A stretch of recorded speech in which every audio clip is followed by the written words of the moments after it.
This is the Nyxi Wizard 2, and unfortunately, it is the most disappointing controller I have ever bought. I first learned about this thing on Amazon. I was looking at another controller when I came across the Wizard 2 in its listing, which was quite eye-catching and promising. A sleek, all-white controller made to accurately replicate the GameCube controller, with many updates to bring it into the modern age. There's about 4 different colors that you could get it in: purple, orange, black and white, pretty much most of the usual suspects for GameCube controllers. I ended up choosing orange since it's a color that I always thought looked really good on the GameCube controller, and while I did like the way that the white controller looked on the listing, those colorful buttons are just non-negotiable for GameCube controllers. Since the orange variant wasn't in stock on Amazon, I ended up having to buy it off of Nyxi's official website, and man, was the price a doozy there.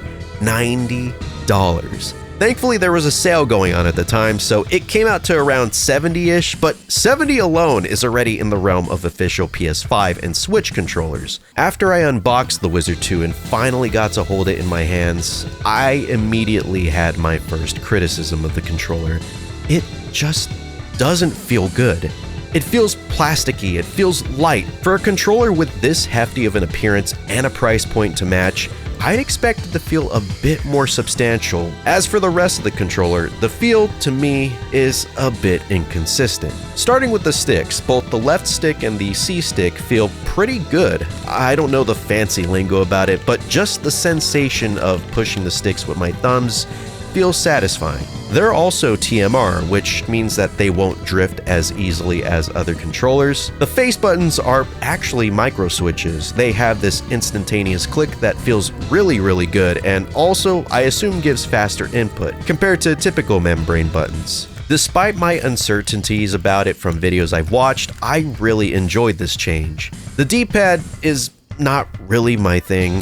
It's way bigger than the GameCube's D-pad, which is already an immediate plus, and I like that it's clicky, meaning they probably have micro switches in there as well, but I don't know, it just doesn't feel right to me. It's kinda stiff and doesn't really push in when I press on it. Maybe others will appreciate that design choice, but it's not really my thing. The miscellaneous face buttons feel fine. These ones with the cog right here actually allow you to enable turbo on certain buttons and directions, as well as help you map inputs to the back buttons, which we could talk about next. The back buttons are clicky like the face buttons and D-pad, but it just doesn't feel as good as those. It's not a big deal though, since they are just back buttons, and having any of these is honestly just a plus on its own. They're also placed in a really good spot too, like right underneath the tip of my middle fingers, very ergonomic. Some people might have issues with this placement, especially if they tend to grip their controllers in the heat of like gameplay, but I personally don't, so this is a pretty nice placement to me. Now let's talk about the last set of buttons. I have a lot to say about them. There are 2 shoulder buttons at the top, one more than the actual GameCube controller, which is pretty neat. They feel very similar to the back buttons, meaning they're clicky, but just not a satisfying kind of clicky. Now, we got the things that I really wanted to talk about. The entire reason I wanted to make this video in the first place. The left and right triggers. And oh man, I am so sorry, but these feel god-awful. The travel from 0 to click does not feel good at all. I don't actually think it is, but it almost feels like it's grinding up against something while pushing down the trigger. It's not a smooth trigger to push down at all. Also, when you push down and get that click, it's not a nice, sharp click like you get with the GameCube controllers. It feels very thocky and dampened, and after clicking down and letting it go back to its neutral position, it feels like it gets stuck while moving back up. I'm trying to demonstrate it, but I don't know if it really helps, but you feel it. You feel when it gets stuck. This also happens to a worse degree if you push the triggers down but don't hit the click. It feels like it gets even more stuck up in there when you do that, and by far one of the biggest sins of these triggers is that it hits 100% before I push all the way down on the trigger. I have tried to recalibrate them, which thankfully this controller does have multiple options to recalibrate things like sticks and stuff, which I ended up having to do since the sticks were funky already out of the box, but back to the triggers. No matter how much I recalibrate the triggers, I can't make the click be the final gate I have to pass to hit 100% trigger pull. The analog to digital triggers are one of the most iconic and unique parts of the GameCube controller. The sensation and sound of the trigger sliding down, and that nice chunky click telling you that you've hit the end, then releasing and feeling your finger snap back to the trigger's neutral position in a nice, smooth motion. It's a wonderful experience and one of my favorite parts of the original controller. And it is absolutely ruined here on the Wizard 2. It legitimately sucks, and to me, it honestly ruins the entire experience. I'm sorry to say that, but that's just how I feel. At the very least, the Wizard 2 does give you the option to flick these switches that allow you to change the triggers from analog to strictly digital, and no joke, it makes them feel so much better.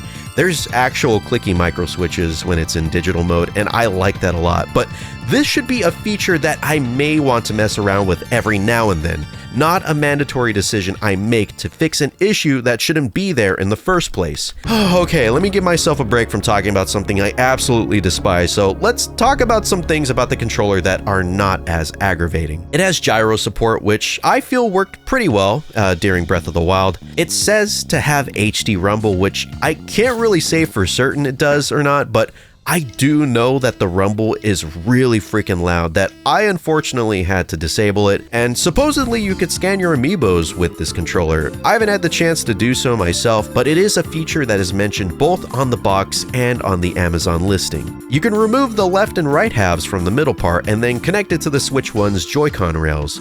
Switch 2 needs a specific adapter that Nyxi was practically trying to give away with my purchase of the Wizard 2. When the controllers are connected to the Switch, it just doesn't feel that good to me, and I don't like it at all, but I'm happy that it is there as an option for those who may enjoy it. Along with the two shoulder buttons, the two sticks are clickable, which means that you have everything that you need to play modern games. Not sure how it'd feel playing everything else with that button layout, but the option is there, and options are always good. Not to mention, despite Bluetooth being an option, the controller comes with this cute little dongle that's in the shape of the one that the Wavebird uses. I love dongles since it's practically plug and play most of the times, along with the benefit of less latency. It can connect to a PC, Switch, and Switch 2, and thanks to this part on the dongle itself, you can use it on an actual GameCube or Wii. This is by far one of the coolest features that the Wizard 2 has, and despite all the negative things that I've said about this controller up to this point, this feature actually works. Mostly. I have used this on my Wii during a game of Pikmin, and while everything about the controls are mostly spot on with a normal GameCube controller, my frustrations once again stem from the L and R triggers. It seems like the triggers issues are further exacerbated since now I hit 100% trigger pull when I'm halfway down. I don't even get a chance to get close to that click. And by the way, yet again, no amount of recalibration fixes this. I don't think I need to talk any longer about this thing. I'm just gonna repeat what I said at the beginning of the video. This, the Nyxi Wizard 2, is the most disappointing controller I have ever bought. Its near one-to-one replication of the GameCube controller is not enough to make up for its plethora of issues, such as build quality, bad triggers, loud-ass rumble, and everything else that I've mentioned. It does offer some neat things like amiibo support and the controller's overall versatility, but for the $70 price tag that I paid, there is no point to take this huge heaping of negatives for that small set of positives. Now, don't believe for a moment that I revel in the negativity. I don't like saying any of this at all, especially for something that I spent my own money on. I was legitimately excited for this thing and really wanted it to be incredible, or at the very least, satisfactory. I tried giving it the chance that I felt it deserved, but I was just let down. I do not recommend the Wizard 2 to anyone at all. Casual players, enthusiasts, pro Melee players, but you guys likely weren't sparing anything that isn't an authentic GameCube controller a glance. If anyone really needs an authentic GameCube experience, just get an official Switch Online GameCube controller, or maybe even mod an existing GameCube controller with something like the 8-bit Doom mod kits, if you need it to work with modern consoles. I know there are other modern controllers that try to mimic the GameCube's layout. I don't own any of them, so I can't really say anything about them. Just don't get this one. Maybe wait for the Wizard 3 or something. That's about it for me. Thank you so much for watching, and I hope that you have a great rest of your day.